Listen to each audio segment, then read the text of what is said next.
أعوذ بالله من الشيطان الرجيم بسم الله الرحمن الرحيم سورة الرعد آیت نمبر 14. له دعوة الحق والذين يدعون من دونه لا يستجيبون لهم بشيء إلا كباسط كفيه إلى الماء ليبلغ فاه وما هو ببالغه وما دعاء الكافرين إلا في ضلال. ترجمہ: وہی ہے جس سے دعا کرنا برحق ہے، اور اس کو چھوڑ کر یہ لوگ جن دیوتاؤں کو پکارتے ہیں وہ ان کی دعاؤں کا کوئی جواب نہیں دیتے، البتہ ان کی مثال اس شخص کی سی ہے جو پانی کی طرف اپنے دونوں ہاتھ پھیلا کر یہ چاہے کہ پانی خود اس کے منہ تک پہنچ جائے، حالانکہ وہ کبھی خود منہ تک نہیں پہنچ سکتا، اور بتوں سے کافروں کے دعا کرنے کا نتیجہ اس کے سوا کچھ نہیں کہ وہ بھٹکتی ہی پھرتی رہے. تفسیر: اسی کو پکارنا برحق ہے. پکارنے سے مراد اپنی حاجتوں میں مدد کے لیے پکارنا ہے، مطلب یہ کہ حاجت روائی و مشکل کشائی کے سارے اختیارات اسی کے ہاتھ میں ہیں، اس لیے صرف اسی سے دعائیں مانگنا برحق ہے. آیت نمبر 15. وَلِلَّهِ يَسْجُدُ مَن فِي السَّمَاوَاتِ وَالْأَرْضِ طَوْعًا وَكَرْهًا وَظِلَالُهُم بِالْغُدُوِّ وَالْآصَالِ. ترجمہ: اور وہ اللہ ہی ہے جس کو آسمانوں اور زمین کی ساری مخلوقات سجدہ کرتی ہیں، کچھ خوشی سے کچھ مجبوری سے، اور ان کے سائے بھی صبح و شام اس کے آگے سجدہ ریز ہوتے ہیں. آیت سجدہ. تفسیر: سجدہ کرنے سے یہاں مراد اللہ تعالیٰ کے احکام کے آگے جھک جانا ہے. مومن خوشی خوشی ان احکام کے آگے جھکتا ہے اور اللہ تعالیٰ کے ہر فیصلے پر راضی رہتا ہے، اور کافر اللہ تعالیٰ کے تکوینی فیصلوں کے آگے مجبور ہے، اس لیے وہ چاہے یا نہ چاہے اللہ تعالیٰ کائنات میں جو فیصلے فرماتا ہے مجبوراً ان کے آگے سر جھکانے کے سوا اس کے پاس کوئی چارہ نہیں. واضح رہے کہ یہ سجدے کی آیت ہے، اس کی تلاوت سننے سے سجدہ واجب ہوتا ہے. آیت نمبر 16. قل من رب السماوات والأرض قل الله قل أفاتخذتم من دونه أولياء لا يملكون لأنفسهم نفعا ولا ضرا قل هل يستوي الأعمى والبصير أم هل تستوي الظلمات والنور أم جعلوا لله شركاء خلقوا كخلقه فتشابه الخلق عليهم قل الله خالق كل شيء وهو الواحد القهار. ترجمہ: اے پیغمبر، ان کافروں سے کہو کہ وہ کون ہے جو آسمانوں اور زمین کی پرورش کرتا ہے؟ کہو کہ وہ اللہ ہے. کہو کہ کیا پھر بھی تم نے اس کو چھوڑ کر ایسے کارساز بنا لیے ہیں جنہیں خود اپنے آپ کو بھی نہ کوئی فائدہ پہنچانے کی قدرت حاصل ہے نہ نقصان پہنچانے کی؟ کہو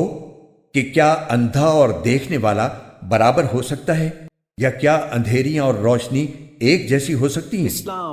یا ان لوگوں نے اللہ کے ایسے شریک مانے ہوئے ہیں جنہوں نے کوئی چیز اسی طرح پیدا کی ہو جیسے اللہ پیدا کرتا ہے، اور اس وجہ سے ان کو دونوں کی تخلیق ایک جیسی معلوم ہو رہی ہو؟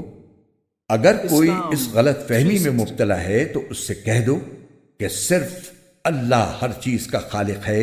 اور وہ تنہا ہی ایسا ہے کہ اس کا اقتدار سب پر حاوی ہے. تفسیر: مشرکین عرب جن دیوتاؤں کو خدا مان کر ان کی عبادت کرتے تھے، عام طور سے وہ یہ مانتے تھے کہ انہوں نے کائنات کی تخلیق میں کوئی حصہ نہیں لیا، بلکہ ساری کائنات اللہ تعالیٰ ہی نے پیدا کی ہے. لیکن ان کا عقیدہ یہ تھا کہ اللہ تعالیٰ نے خدائی کے بہت سے اختیارات ان کو دے رکھے ہیں، اس لیے ان کی عبادت کرنی چاہیے تاکہ وہ اپنے اختیارات ہمارے حق میں استعمال کریں اور اللہ تعالیٰ سے ہماری سفارش بھی کریں. اس آیت میں اول تو یہ فرمایا گیا ہے کہ یہ من گھڑت دیوتا کوئی نفع یا نقصان اپنے آپ کو بھی نہیں پہنچا سکتے، دوسروں کو تو کیا پہنچائیں گے. پھر فرمایا گیا ہے کہ اگر ان دیوتاؤں نے بھی اللہ تعالیٰ کی طرح کچھ پیدا کیا ہوتا تب بھی ان کو خدا کا شریک ماننے کی کوئی وجہ ہو سکتی تھی، لیکن نہ واقعتاً انہوں نے کچھ پیدا کیا ہے اور نہ اکثر اہل عرب کا ایسا عقیدہ ہے، پھر ان کو اللہ تعالیٰ کا شریک قرار دے کر ان کی عبادت کرنے کا آخر کیا جواز ہے؟ آیت نمبر 17 أنزل من السماء ماء فسالت أودية بقدرها فاحتمل السيل زبدا رابيا ومما يوقدون عليه في النار ابتغاء حلية أو متاع زبد مثله كذلك يضرب الله الحق والباطل فأما الزبد فيذهب جفاء وأما ما ينفع الناس فيمكث في الأرض كذلك يضرب الله الأمثال۔ ترجمہ، اسی نے آسمان سے پانی برسایا جس سے ندی نالے اپنی اپنی بساط کے مطابق بہہ پڑے، پھر پانی کے ریلے نے پھولے ہوئے جھاگ کو اوپر اٹھا لیا، اور اسی قسم کا جھاگ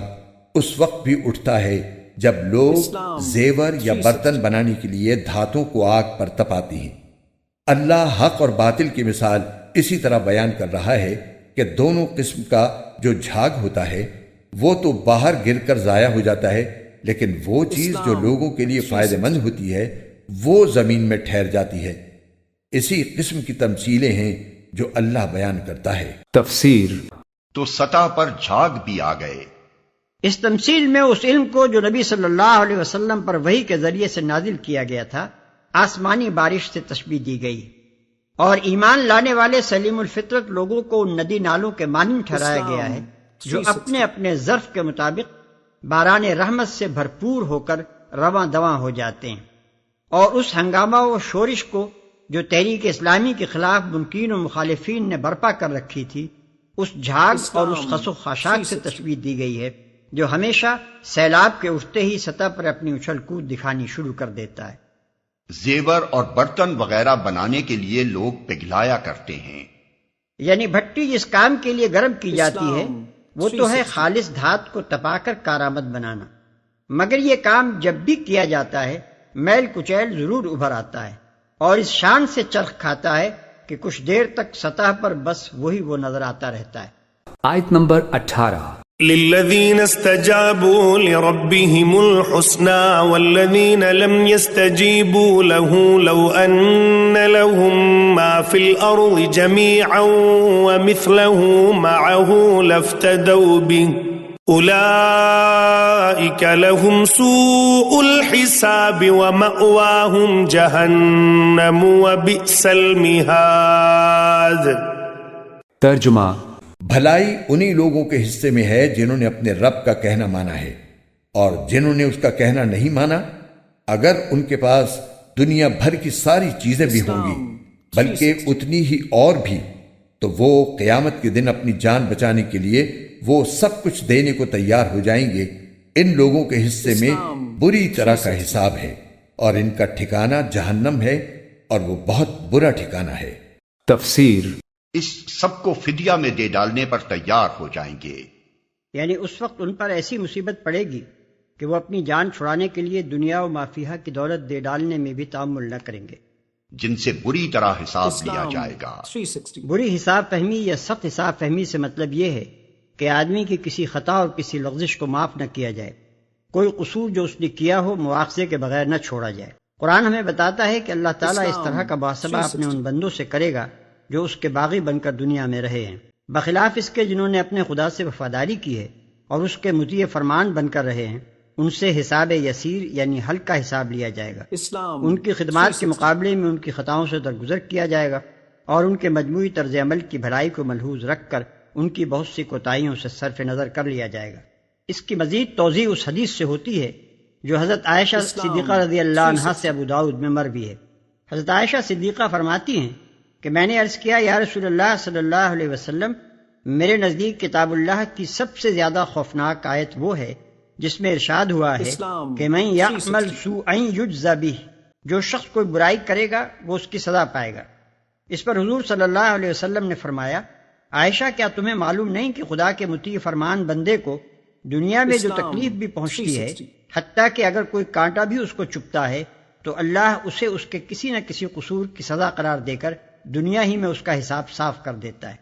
آخرت میں تو جس سے بھی محاسبہ ہوگا وہ سزا پا کر رہے گا۔ حضرت عائشہ صدیقہ نے عرض کیا، پھر اللہ تعالیٰ کے اس ارشاد کا مطلب کیا ہے کہ فَأَمَّا مَنْ أُوتِيَ كِتَابَهُ بِيَمِينِهِ فَسَوْفَ يُحَاسَبُ حِسَابًا يَسِيرًا، یعنی جس کا نامہ اعمال اس کے سیدھے ہاتھ میں دیا جائے گا اس سے ہلکا حساب لیا جائے گا۔ حضور صلی اللہ علیہ وسلم نے جواب دیا، اس سے مراد ہے پیشی، یعنی اس کی بھلائیوں کے ساتھ اس کی برائیاں بھی اللہ تعالیٰ کے سامنے پیش ضرور ہوں گی، مگر جس سے باز پرس ہوئی وہ تو بس سمجھ لو کہ مارا گیا۔